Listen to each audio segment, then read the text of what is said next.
మెదక్ జిల్లా శివంపేట మండలం గూడూరులో దారుణం జరిగింది. మొహమ్మద్ మజుం కురుషి అతని కుమారులపై అబ్దుల్ రెహమాన్ అనేటువంటి వ్యక్తి తన కుమారులతో దాడి చేశారు. ఈ దాడిలో ఇద్దరికి తీవ్ర గాయాలు కావడంతో హుటాహుటిన ఆసుపత్రికి తరలించారు. ఆస్తి వివాదాలు, పాత కక్షల నేపథ్యంలో ఈ దాడి జరిగినట్లు పోలీసులు చెబుతున్నారు.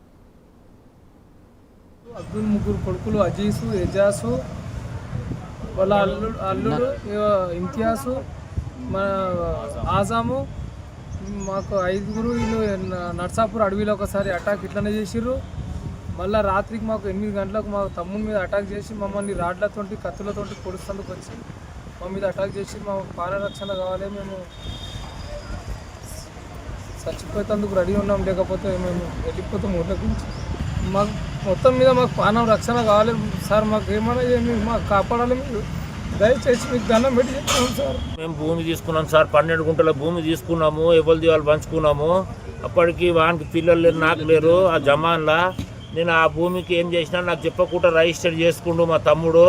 ఊరు పంజులు, పెద్ద మనుషులు, సర్పంచ్, గిర్పంచ్ అందరు పంచాయతీ పెడితే ఒప్పుకోలేడు. దొంగ పేపర్ అన్నాడు, దొంగ కయ్యాలు అన్నాడు.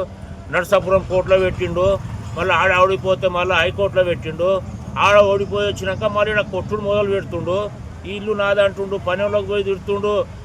మొత్తం నష్టం చేసి పారేస్తుండు సార్. ఏడ పని పడితే ఆడ పోయి పైసలు ఇవ్వద్దు, పనికి వస్తే చంపేస్తాము, నరికేస్తాం, తొవ్వల మిమ్మల్ని బతకనీయమని బెదిరించుకుంటా ఇట్లనే జరుపుకుంటా 4 సంవత్సరాల నుంచి సార్ లేని ఏడిపించుడు. మొత్తం నష్టం చేసేసి నా పైసా అంతా మొత్తం. మళ్ళీ ఏం చేస్తుండు కదా అంటే నిన్న మా కొడుకుని కొడుతుండని మార్కెట్లోకి వెళ్ళి ఉరికితే తెలియగానే ఉరుకొస్తే మళ్ళీ మా మీద పడి దౌర్జన్యం. తక్కువ అంటే 200-300 మంది ఉన్నారు రోడ్డు మీద.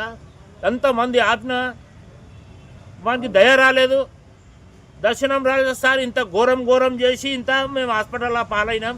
మా పిల్లలు, మేము, మా కొడుకులు అందరం హాస్పిటల్ పాలున్నాం సార్. ఇలా దాని మీద మీరు మంచిగా చర్య తీసుకొని వాళ్ళకి ఏం చేస్తారు, ఏం లెక్క, మాకు న్యాయం జరగాలి సార్. ఇంకా నిర్మాణించుకున్న ఇంటిని వాళ్ళదంటూ మాపై ఇల్లు కట్టకుండా 4 ఏళ్ళ నుంచి మమ్మల్ని బాగా ఇబ్బంది పెట్టుకుంటా మాకు కొట్టడానికి ప్రయత్నం చేస్తున్నారు. పని చేయించినా కానీ మేస్త్రీలను కొట్టడము, ఇంటి మీద వచ్చి దాడి చేసుడు చేయడం విశేషంలో. ఈ దాడి చేసిన క్రమంలో మేము నర్సాపూర్ హాస్పిటల్కి వచ్చినా కానీ మమ్మల్ని ఎంక్వైరీ చేసి దుండగులను తీసుకొని నర్సాపూర్ అడవిలో మాకు అటాక్ చేసి చంపే ప్రయత్నం చేసిర్రు. ఆడవాళ్ళు, చిన్నపిల్లలు ఉన్నా కానీ మాకు కార్ మీద అటాక్ చేసిర్రు. మాకు 4 ఏళ్ళ నుంచి మా ఎంబడ పడుతుర్రు. రాత్రికి ఇదే క్రమంలో మా దగ్గర ఉంటే నేను మార్కెట్లో షాప్ చేసుకొని ఇంటికి వెళ్తుంటే నాకు షాప్ దగ్గర నుంచి వెంబడించి నాకు 4 ఎజాజ్, అజీజ్, ఆజామ్, ఇంతియాజ్, అబ్దుల్ తండ్రి కొడుకులు అందరు కలిసి నాకు చంపే ప్రయత్నం చేసిర్రు.